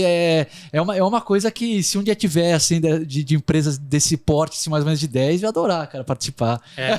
Não, sem dúvida, sem dúvida. A gente pensa assim, a gente tem lá um diretor de novos negócios que tá formatando pro ano que vem. A gente fez esse meio como oportunidade. O Marcelo trouxe esse modelo, eu apresentei ele lá para os diretores da Exame, enfim, então a coisa andou e está andando do jeito até bem fácil ali. Agora a gente precisa fazer outros com investimento um pouquinho maior, mas sem dúvida, empreendedorismo, assim, hoje empreendedorismo, assim, PME, assim, dentro da Exame tem uma importância enorme, assim, tem uma audiência enorme, traz ótimos anunciantes, a galera quer empreender, né, hoje. Pois é, né, Sim, cara? Tá sim. tendo uma movimentação muito grande em relação a isso, né? E muita mídia independente, assim, como vocês ali. Vocês até são precursores, porque vocês estão nisso há bastante tempo 10 ali. anos, né? Nós É. completamos 10 anos. Mas tem muita gente entrando agora, assim. Eu participei, assim, eu fui lá, me chamaram para ir na Ambev para contar ali também. Eles fizeram ali um grupo ali de fomento ali e tal, selecionaram algumas empresas ali para fazer também uma imersão ali durante 2 dias e tal. E eu fui com a Laura Diniz do Jota, então a gente foi contar cada um pouquinho a experiência dos seus veículos. E tinha lá blog de cerveja, assim, tipo, tinha um pouco de tudo, assim, tal. E todo mundo muito... Até tinha a Raça, por exemplo, tinha que também é um título até tradicional, se for pensar, porque tem uma revista e tem bastante tempo. Mas muita gente nova entrando agora, assim, nichado, muito, muito nicho, né? As pessoas procurando, assim, muito nicho ali para atuar. Mas, sem dúvida, assim, é um momento ótimo ali para mídia independente. Legal. E eu pode falar, queria fazer desculpa, uma Silvio. pergunta, Ivan. Hoje a Exame tem a edição impressa e tem o site, né? Quanto que isso... 2 perguntas, na verdade. Qual que é a proporção de importância, seja em termos de audiência, em termos de receita mesmo, tá? Entre um e outro, digital e físico. E até quando que o físico sobrevive? Para sempre. Brincando, não sei. O que a gente fez foi mudar a periodicidade. A Exame, ela era quinzenal, que é até uma periodicidade engraçada, né? Assim, não é o tradicional, né? Todo mundo Ou semanal ou mensal. E a gente passou para ser uma edição mensal. O que foi muito bom. Por quê? Porque o quinzenal, você fica no meio do caminho entre o quente, análise, assim, né? Um período pequeno para fazer uma análise, mas é um período longo, ainda mais no digital, para você guardar um furo, quente, por exemplo. Assim, não faz o menor sentido, né? Então, ela ficando mensal, hoje ela é muito mais analítica, as reportagens, assim, muito para entender o quente é digital, assim. Então vocês trabalham os dois. Pra caramba. Todo mundo trabalha principalmente para o digital. Então, hoje a Exame tem 40 pessoas, mais ou menos. Todo mundo trabalha para o digital first, assim. Então, assim, a gente acorda, a gente tem um monte de ferramentas, assim, de monitoramento, de audiência, assim. Então, a gente tem um investimento muito grande no digital. Tem um pessoal de SEO que dá pra gente, que ajuda desde a gente traçar grandes estratégias para uma cobertura de eleição, até no dia a dia, fala assim, pô, esse título que eu tô colocando aí, tá bom ou tá ruim? Ah, não, troca essa palavra, puxa para cá e tal. Tem uma equipe só para isso, os caras são muito demandados, assim, a gente abusa deles assim mesmo, assim. E isso e aproveitando, o foco continua em texto ou vocês estão investindo assim também bastante em YouTube, Instagram, Poxa, TikTok? a gente tem um TikTok tem acho que 200 e poucos mil seguidores, assim, a gente... Nossa, tá bombado já. Vai bem, assim, a gente quando entrou nem sabia muito bem para onde ir e tal. Puta, é vídeo de, assim, a gente mesmo faz na redação, o repórter contando ali... as notícias. Exatamente. Hoje a Natura comprou não sei quem, papapá, conta alguma coisa. Hoje Encontraram um formato. Encontramos um formato, assim, que é uma coisa muito maluca, né? Quando as mídias surgem, a gente não sabe pra onde a gente vai, né? Tipo, é totalmente perdido. Aí você começa a caminhar, encontra o formato e você vê que era simples, né? Exatamente, assim, não é só dancinha ali e tal, assim, pô, de repente tem outras coisas que interessam e a gente veio crescendo. Legal. Então a gente tem Instagram, tanto da Exame como da Casual, são bem grandes, bem relevantes. Então, assim, a gente tá... Mas é isso, assim, é digital primeiro. Então, a gente trabalha pro digital primeiro. E a gente tem edição mensal também ali que a gente faz. Ela é importante em termos de receita. Importante em termos de receita? É importante. Tem muito anunciante que quer entrar, quer estar no impresso. Mas aí é mais pela credibilidade do impresso, assim, ou também pela visibilidade? Porque a tiragem é de quanto? A tiragem é menor hoje, acho que 40 mil, 45 mil, mais ou menos. Ela é bem menor do que já foi, como todo mundo. Então, realmente, assim, E nosso alcance, assim, a gente tem mais ou menos 15 milhões, de 15 a 20 milhões de page views ali por mês. Nossa Tá. Senhora. E só na eleição, no dia da eleição do primeiro turno, a gente bateu 10 milhões. Assim. Então, assim, quando você pensa assim, é um alcance muito maior do que o impresso. Não tem dúvida. Mas o disso. impacto é o mesmo? Uma pessoa que entra no site tem o mesmo impacto de uma pessoa que lê o jornal? Você entende o que eu quero dizer? Sim. No fim das contas... O jornal não, a revista. Né? O que a revista também ajuda a gente a fazer? É levar a barra também do nosso conteúdo. Do dia a dia é o seguinte, aconteceu essa notícia, corre atrás. Ou você tem um furo, faz ali uns parágrafos, coloca, depois vai atrás de uma entrevista para complementar e a gente vai indo. O impresso, cada matéria tem 6, 8, 10 páginas. Sim. Analítica, a gente fala com um monte de gente, dados, consultoria, gráficos, arte e tal. Então, no fim das contas, é um material muito mais rico do que o nosso material do dia a dia. Sim. Então, é um complemento muito bom. Então, quando você entra no site, você vai vendo desde a matéria assim, o que aconteceu na hora, a notícia Não imediata. precisa de tanta formatação, não precisa aparar as arestas, é para subir Gente, pro pessoal ler, hardiness, né? Clássico, Com a preocupação de também não dar uma barrigada. Não, ali também, é porque verdade. também, assim... Mas é isso, sim. Tem informação, aconteceu um negócio, sobe. Depois acerta, depois Sim, melhora, sim. depois faz... coloca os links Mas não depois. precisa do acabamento, né? Não. A revista, cara, é tudo diagramação. O tem que texto, saber- né? Assim, vocês palavras, são, o número de palavras certas, né? Tem um monte de Exatamente, questão ali que no digital... Eu faria um paralelo, Silvio, já que o Ivan falou sobre música, com a questão da música. Obviamente, se um artista hoje quer ter alcance, ele tem que estar no Spotify. Mas, ao mesmo tempo, repara como tem vários artistas lançando aquelas versões de vinil, porque não é só ouvir a música, é uma experiência. Eu, por exemplo, cara, eu tenho uma conexão muito marcada, muito maior na minha vida marcada com CDs, que eu também não sou da época do vinil, mas dos CDs que eu tive, que eu vi o CD inteiro e ele tava na minha mão, do que com uma música de um artista que, veio pontual no Spotify. Então, aí é a minha visão, não sei se é uma visão também muito nostálgica, mas eu vou falar, eu acho que o impresso não morre. Eu acho que o alcance vai ser digital, claro. Mas, cara, você sempre vai querer ter uma experiência na mão, cara, o papel, assim. Nichando, né? Vai nichando cada vez Então, mais. vai mas- nichando. Você tem essa opinião também, Ivan? Sim. Do Pedro? Sim, acho que sim. Acho que Porque também não vai... sabe o que eu penso? Por exemplo,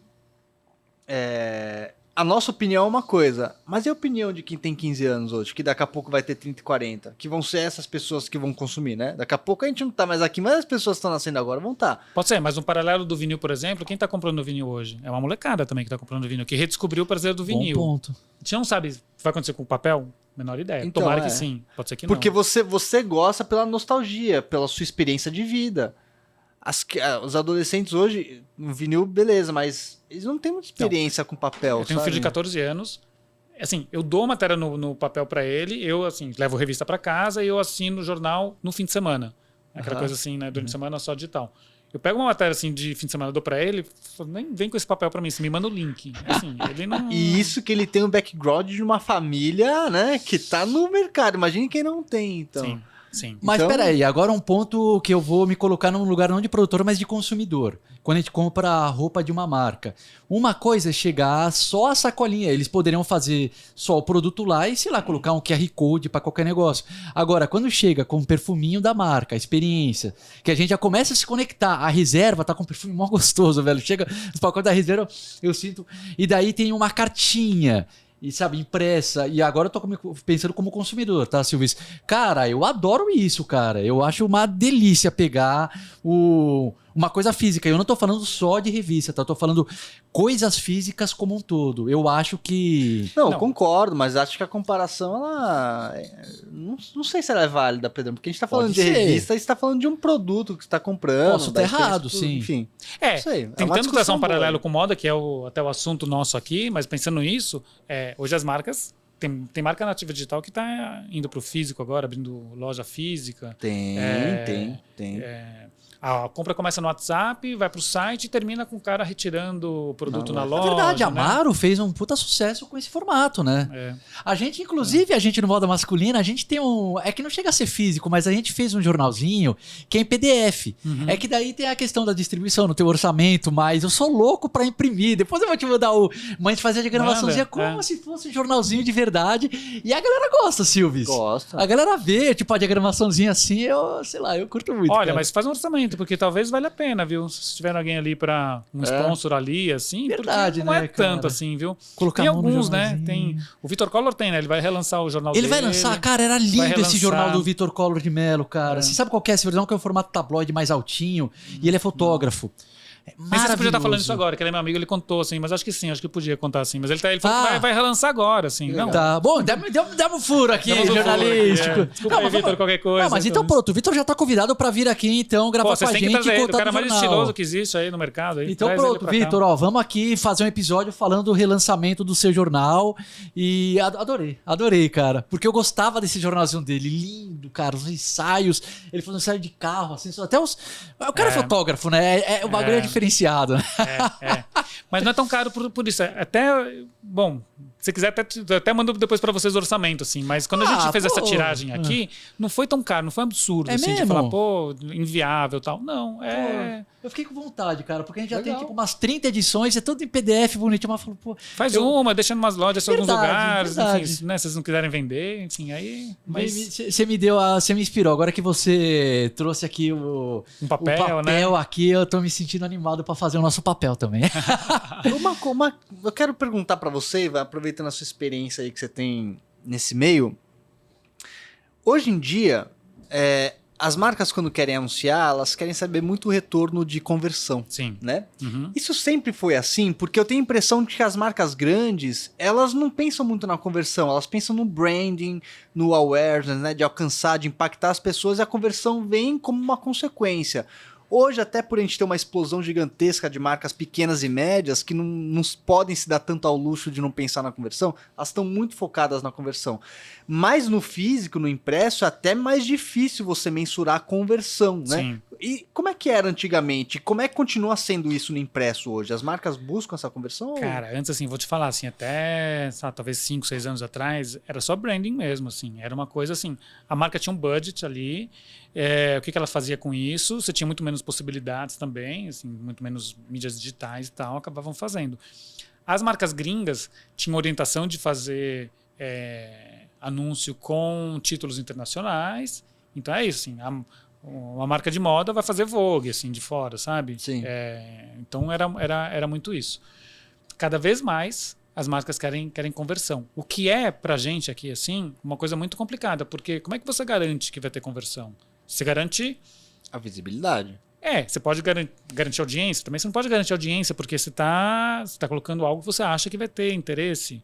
E conversão, como você faz? Então, assim, é uma coisa que a gente deixa muito claro para o anunciante quando ele vem procurar, fala assim, ó, a gente não tem como garantir que você vai vender tantos pares de sapato com esse banner que você vai colocar aqui, ou com esse ensaio e tal. Mas tem gente que acaba, enfim, tirando isso tudo, assim, a gente tem o bom do nosso momento hoje é que a gente tem tanto o papel como o digital. Então a gente fez, por exemplo, aqui a gente tem ensaios, tem anúncios e tudo, isso tudo foi pro digital depois. Sim. A gente fez com o Ferragamo, esse especial que eu comentei de Dia dos Pais, um ensaio de moda que foi pro online, junto com o Iguatemi 365. Aramis também, a gente já fez coisas com Aramis também, que acaba indo pro online. E aí a gente vai também medindo um pouco a resposta. Aí a marca volta, fala assim, pô, foi super bem. Poxa, não, me decepcionei, não era isso que eu esperava. Enfim, estamos tateando também. Garantir conversão pra gente é muito difícil. Difícil, né? Até porque é um universo muito novo, né? Que tá mudando. O algoritmo muda o tempo inteiro. Exato. Tudo o Não, universo... mas nem só a conversão. Eu acho que né? Não tenho experiência nenhuma nesse meio, mas no impresso, às vezes até o impacto que a ação teve nos leitores deve ser mais difícil. Porque, por exemplo, vou dar um exemplo, né? Pra ficar mais claro o que eu quero dizer. Hoje em dia, no digital, a marca fecha uma ação com você. O que é a ação? São entregas de conteúdo. É Reels, é carrossel, é um vídeo no YouTube e tal. Você subiu o vídeo, a partir daquele instante você começa a medir o impacto que teve. Você vai ver se o seu site teve aumento, se você já era um link traqueado para a pessoa, você consegue ver quantas pessoas clicam naquele link. E você vai acompanhar ali por 3, 4, 5 dias, uma semana no máximo, vai. Então é muito mais palpável. No impresso isso é difícil, né? Você começa a veicular o impresso, você não sabe se a pessoa vai acessar o site diretamente ou se não vai, e se acessou, se veio. É muito mais difícil não só a conversão, mas o quanto que gerou resposta, né? Sim. Aí depende muito assim, da orientação da empresa, do budget da empresa, enfim, aí também da marca, do perfil de marca. Entendi. Mas você vê a Vogue hoje, assim, tá cheio de anúncios, assim, e aí faz parte do conteúdo, porque são os anúncios lindos, assim, né? Um ensaio maravilhoso. Mas geralmente fotos são lindas. marcas maiores, né? São marcas grandes, mas que aqui vendem pouco, por exemplo, assim, que não é assim, dizer que aqui nosso mercado de moda internacional é comparável com o lá de fora, não é. Vendem bem, assim, claro, mas mesmo assim, para elas faz sentido. Quando a gente lançou esse guia do impresso, assim, é isso, as marcas entraram por causa por ser um guia impresso ali. Porque vai para um prestígio, mailing, né, cara? É a mesma coisa do a gente tem também quando a gente pede uma entrevista para alguém. Primeira pergunta que é para o impresso ou é só para o digital? Porque para eles tem uma diferença. Porque sendo para o impresso também é para o digital. Para a gente, tudo que vai para o impresso vai para o digital também. Então a gente obviamente está dobrando, fazendo uma entrega casada. Sim. Ali, né? Mas, cara, tem muita gente que fala assim, poxa, não. E tem marca que fala assim, às vezes a marca vai passar, por exemplo, a assessoria vai passar, tem uma notícia exclusiva, um lançamento, não sei o que e tal. Mas eu tenho uma demanda de ser impresso. Aí eu falo, putz, mas eu vou sair dia 15 e você precisa lançar dia 5. Poxa, desculpa, eu vou procurar outro veículo. Acontece. Porque ainda tem demanda de marca ali que querendo fazer a sua divulgação ali num veículo impresso. Entendi. Depois, para eles mostrarem ali o retorno, quando eles vão prestar contas ali do que eles fizeram ali tem isso. Tá aqui, ó. Tantas páginas de impresso, teve esse aqui no digital. Até porque eu acho que essa questão do branding, o pessoal fala muito em conversão, mas a questão do branding é muito importante, cara. Você vê, assim, é uma coisa... Sabe? Você vê aqui na mão, tipo, não tem um monte de banner pulando. Ele tá aqui, sabe? E ele vai estar aqui daqui a um mês, daqui a um ano. Pô, se a gente pegar os guias que a gente tem, as marcas estão lá ainda. É claro que matéria na internet também, você mantém a indexação, mas aí é um fluxo diferente. Cara, eu sou nostálgico. Eu admito que eu sou nostálgico. Pra mim, um papelzinho aqui sempre me dá alegria. Deixa eu tirar uma dúvida aqui com... Como é que nós está de 10 minutos? Então ainda bem que eu perguntei. Eu também nem sei como Estouramos é que tá. 10 minutos ou tá faltando 10 minutos? Não, a gente ainda tem 10 ou estourou? Tá. Então, mas eu também preciso perguntar pra você, porque eu não sei como é que você tá na pressa, se tem algum almoço, tô tranquilo. Tá tranquilão, sexta-feira, de boa. Hoje eu vou pra casa, a gente faz um esquema híbrido, hoje eu tô um dia de casa, volto pra lá, continuo trabalhando de lá. Vocês estão na Praça Pan-Americana, você comentou, né, pra aquela região? Não, minha casa é pra lá, né? A gente tá na Juscelino, tá num condomínio chamado Condomínio São Luís, que é um condomínio comercial até antigo, assim, super bonito, perto da Faria Lima. Então, eu posso me convidar pra ir visitar um dia? Sem dúvida, vamos tomar um café lá.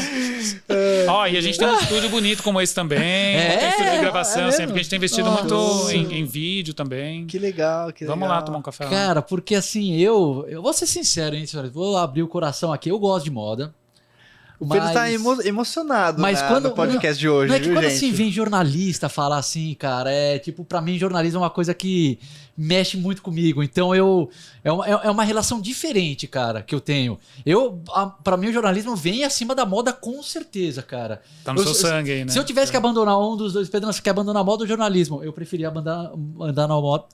Até travei a língua. Então, mano, ver você falando aqui, contando as histórias, tal, da Dalai Lama, nossa senhora, cara. Pra mim é realmente uma coisa incrível.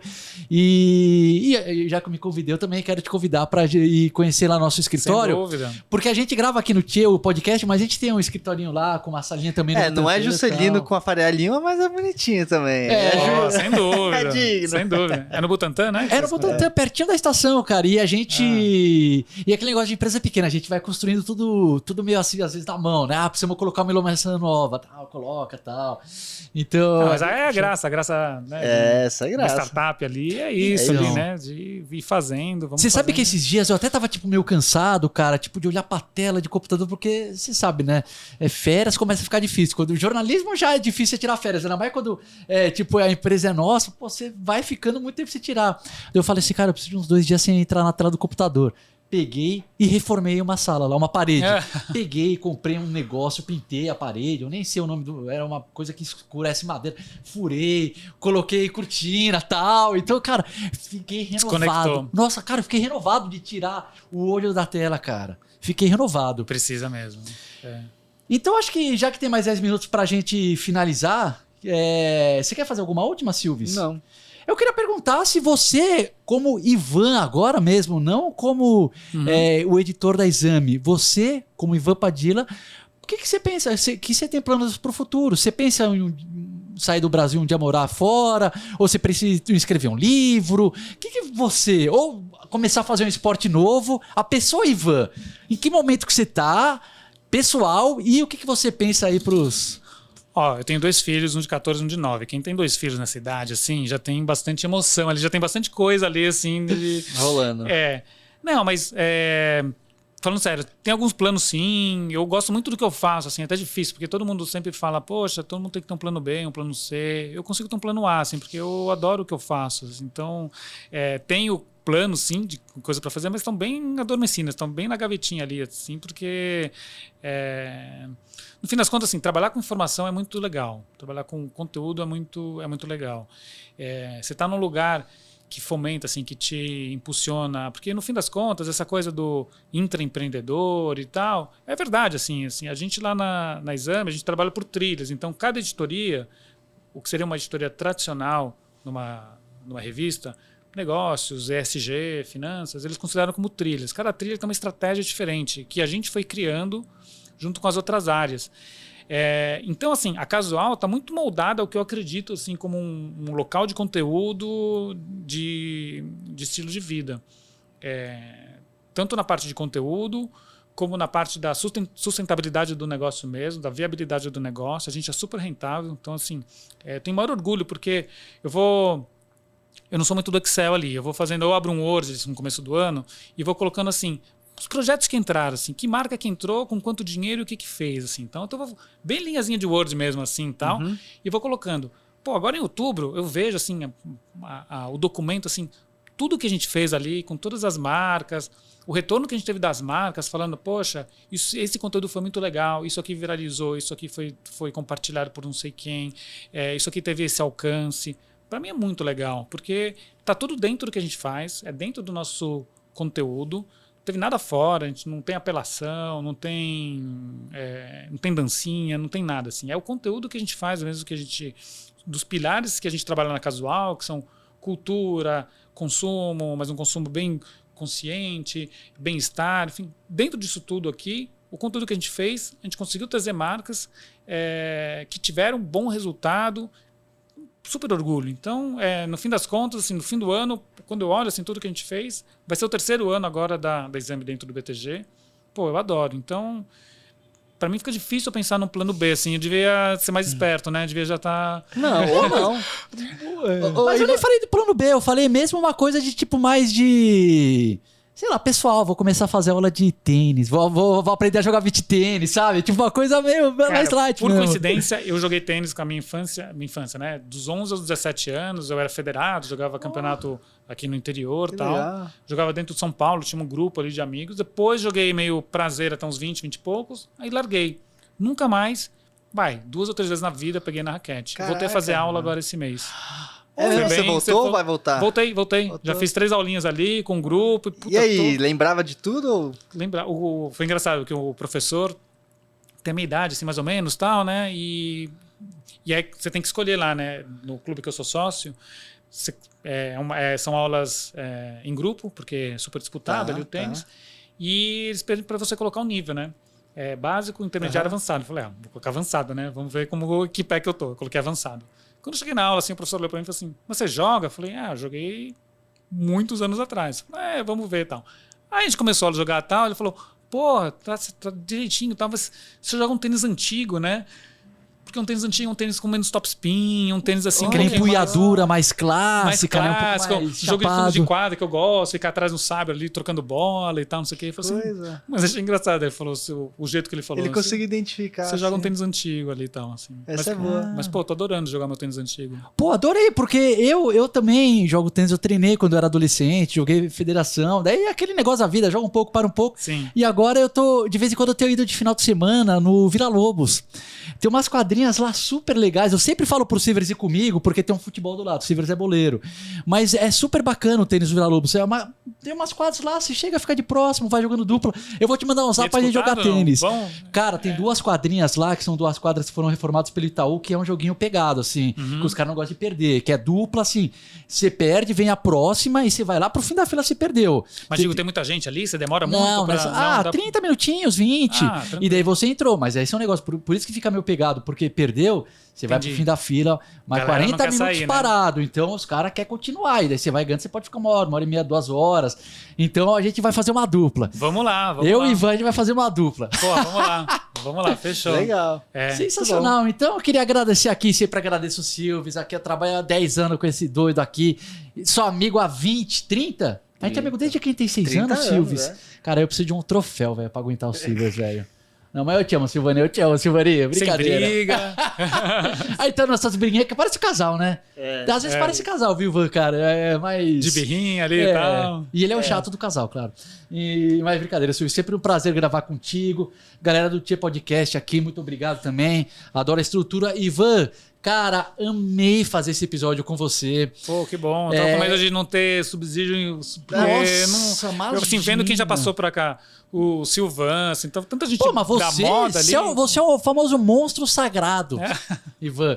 Então, assim, cara, sério, esse episódio contigo, assim, amei de verdade, cara. Pra mim, é demais eu ter ouvido essas histórias. Se eu pudesse, eu gosto de fazer depois mais um monte de gravação com você falando sobre jornalismo, não só de moda, de um monte de negócio. Aí vai que- pelo ombro. Quem sabe um dia? Não, Verdade. a gente vai pro bar, né? É mais fácil também, verdade. Né? Também. E pronto, né? Pro bar e pro Vila Lobos jogar tênis Isso, ali. Se a gente fechou. perder, a gente vai pro fim da fila e fica trocando ideia. É isso aí. Tá bom. Gente, eu que agradeço. Obrigado pela oportunidade. Sou fã do trabalho de vocês também. Tantos amigos, como falei no começo, né? Tantos amigos passaram aqui e tal. Eu falei, pô, e eu, né? E eu, né? Pô, aí agora eu tô aqui, Chegou né? lá. É. Super obrigado. Valeu. Legal. Senhores, obrigado também pelo prestígio aí. Até o próximo podcast Valeu, do Moda gente. Até Masculina. mais.